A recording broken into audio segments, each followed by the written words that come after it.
ফেলছে। একটা রোহিঙ্গা লোকের কি ইয়ে নাই, অধিকার নাই? আমি তাদের নেতা আতাউল্লাহর বক্তৃতা শুনেছি, ভাষা বুঝি বলে ওর বক্তৃতা হলো, ল্যাঙ্গুয়েজ জানি না। ও বলতেছে ও রোহিঙ্গা মারে বেজ্জত করছে, ওরে বেজ্জত করছে, বইনেরে লগিয়ে গই ফুয়া গাড়ি ফেলছে, ও সুদানির বইন আর কতদিন বইটা আমি তাহলে 200 জনে আক্রমণ কর, 50 জন মরি যা আর বাকি জনে খোপাবি। হচ্ছে ওনার হাফেজ আতাউল্লাহ। প্লিজ মাননীয় প্রধানমন্ত্রী বর্তমানের ডক্টর ইউনূস চট্টগ্রামের, আশা করি আপনি খুব অত্যন্ত ভালো মানুষ, অত্যন্ত ভালো ব্যক্তি। আপনি একজন পুরো বিশ্বের মধ্যে জানা হয়েছে আপনার কাছে। আমি নাতির বয়সী মেয়ের বয়সী অনুরোধ করে বলছি, আপনি যদি পারেন ওনার জন্য একটু কথা বলেন। আপনি হাফেজ আতাউল্লাহর পক্ষে হয়ে। আসসালামু আলাইকুম রহমতুল্লাহ বারাকাতুহু। হচ্ছে ওনার হাফেজ আতাউল্লাহ। তো ওনারা গ্রেপ্তার করেছে ওনাকে, উনি নাকি পাসপোর্ট ছাড়া এসেছে বলে গ্রেপ্তার করেছে ওনাকে। যাই হোক, অনেকে বলছে পাকিস্তানি ওই, তবে আমরা যতটুকু জানি, আমি আজ থেকে প্রায় 1.5 বছর নাকি 1 বছর আগে ওনারা একটা বাংলা টিভিতে সাক্ষাৎকার নিয়েছিল ওনার জন্য। যতটুকু ওনার বক্তব্য শুনেছি আমি, উনি ইসলামের জন্য কাজ করে। যেমন এই যে ইদারিং দেখতেছি ক্যাম্পের মধ্যে যারা মায়ানমার রোহিঙ্গা আছে, তা ওরাই তো মানুষ ভাই, ওরা তো মুসলমান, হয়তো ওনাদের দেশের পরিস্থিতির শিকার, ওই কারণে বাংলাদেশ পাশের দেশ, ওই কারণে বাংলাদেশে আশ্রয় নিয়েছে। তার জন্য এর আগে ওনাদের একটা বিশাল বড়, মানে ওনাদের শক্তিশালী একজন নেতা খুন করা হয়েছে। এরপরে দিয়ে হাফেজ আতাউল্লাহর কি অপরাধ ওইটা তো আমি জানি না। জরুরি দেখছি আমাদের মানে মা বোন বাপ ভাইয়ান, তাদের চোখের পানিগুলো দেখলে না আমাদের অন্তর কান্দে। কারণ আমরা তো মানুষ, কথাই আছে ম্যান ফর ম্যান। মানুষের পাশে মানুষ যদি না দাঁড়ায়, তাহলে সে মানুষের কাতারে থাকে না, সে মানুষের সাবধানে থাকে না, সে মুনাফেক এবং হাইওয়ানের কাতারে চলে যায়। যাই হোক, উনি কি অপরাধ করছে সেটা তো জানি না। যতটুকু দেখা যাচ্ছে উনি খুব একজন অসুস্থ মানুষ।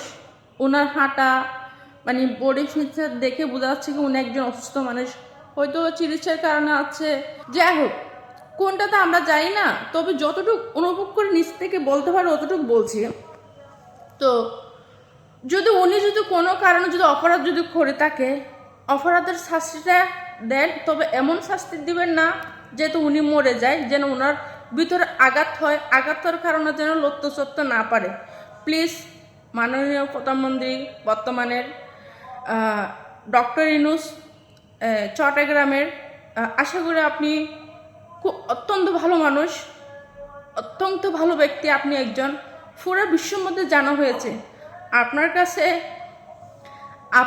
আমি নাতির বয়সী মেয়ের বয়সী অনুরোধ করে বলছি, আপনি যদি পারেন ওনার জন্য একটু কথা বলেন। আপনি ওনার জন্য একটু কথা বলেন।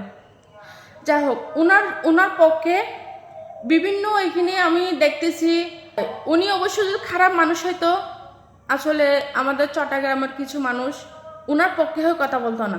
তার ছোট বাচ্চাটাকে কেটে ফেলছে। একটা রোহিঙ্গা লোকের কি ইয়ে নাই, অধিকার নাই? কিভাবে আপনি ফাট করে জঙ্গি বলে ফেলতেছেন? আমি তাদের নেতা আতাউল্লাহর বক্তৃতা শুনেছি। আপনার বলবেন যে সে আইএসআই এজেন্ট, অমুক টমুক, সব এজেন্ট বুঝলাম, তার চাটগাইয়া ভাষা বুঝি বলে ওর বক্তৃতা হলো, আপনারা বুঝতে পারবেন কিনা আমার ল্যাঙ্গুয়েজ জানি না। ও বলতেছে ও রোহিঙ্গা মারে বেজ্জত করছে, ওরে বেজ্জত করছে, বইনেরে লগিয়ে গই ফুয়া গাড়ি ফেলছে, ও সুদানির বইন আর কতদিন বইটা আমি তাহলে 200 জনে আক্রমণ কর, 50 জন মরি যা আর বাকি জনে খোপাবি। এটা এইভাবে হবে? আং সান সুচি তোমাকে জিজ্ঞেস করতে চাই, 2012-এ তোমার নোবেল পুরস্কার যখন নিচ্ছ, তখন তোমার বক্তৃতাটা কি ছিল? তার বক্তৃতা ছিল একটা জাত যদি পারসিকিউটেড হয়, সেই পারসিকিউশনের যদি কোনো উত্তর না মিলে, সে যদি ক্রমাগত নিপীড়িত হতে থাকে, অতি অবশ্যই সেখানে প্রতিবাদের জন্ম হবে, এবং সেই প্রতিবাদ সব ধরনের প্রতিবাদ হতে পারে। উনার পক্ষে হয়ে কথা বলতো না, কারণ যারা ঢাকার ডিস্ট্রিক্ট মানুষ আছে তারা চট্টগ্রামের আঞ্চলিক ভাষা বোঝে না, ওর জন্য ওনার কথাগুলো হয়তো বুঝতে একটু কষ্ট হচ্ছে। যা হোক, মাননীয় প্রধানমন্ত্রী ডক্টর ইউনূস আঙ্কেল, আমি আপনার মেয়ের বলছি, আপনার নাম ধরেছি, বেয়াদবি মাফ করবেন। তো আমি একজন ছোটো মানুষ, আপনার কাছে রিকোয়েস্ট করছি, আপনি একটু যদি পারেন কষ্ট করে হাফেজ আতাউল্লাহর পক্ষে কথা বলেন, কারণ ওনারা খুব অসহায় মানুষ, অনেক কষ্ট দুঃখের থেকে আমাদের পাশের দেশে আসে আশ্রয় নিয়েছে। উনি অসুস্থর কারণে চিকিৎসা নেওয়ার জন্য আসছে এখানে। যদি উনি কোনো অপরাধ করে থাকে, ওনার অপরাধের শাস্তি ওনাকে দিয়ে যদি পারেন একটু ওনাকে ছেড়ে দেওয়ার ব্যবস্থা করেন, কারণ আমরা সবাই মানুষ। কয়েকদিন আগে আপনি রোহিঙ্গাদের সাথে একসাথে বসে ইফতার করেছেন, তাদেরকে আপনি ভরসা দিয়েছেন। আপনারা প্রবাসে দেশে কষ্ট করতেছেন, এই রমজান ঈদ কাটাবেন। অনেকে আমরা ঈদের নামাজ পড়ে দাদা দাদি নানা নানি মা বাবার কবর জিয়ারত করতে পারছেন না, সেটা আপনি তাদেরকে বলে আছেন, তাদেরকে ভরসা দিয়েছেন ইনশাল্লাহ আগামী বছর যেন তোমাদের দেশে তোমরা এবং ঈদ করতে পারো, তোমাদের মতন তোমরা স্বাধীন করে থাকতে পারো, সে ব্যবস্থা করা হবে ইনশাআল্লাহ। আপনি তাদেরকে এভাবে ভরসা দেওয়ার পর হঠাৎ করে তাদের মাথাটা কেড়ে নিয়ে ফেলেছেন। যা হোক, যদি অন্যায় করে তাকে অন্যায় শাস্তি দিয়ে প্লিজ প্লিজ প্লিজ একটু ওনাদের ছেড়ে দেওয়ার ব্যবস্থা করেন। সো আমি ছোটো মানুষ, জানা অজানা অনেক কথা বলেছি, অনেক কথা ভুল বলেছি বা সঠিক বলেছি আমি জানি না।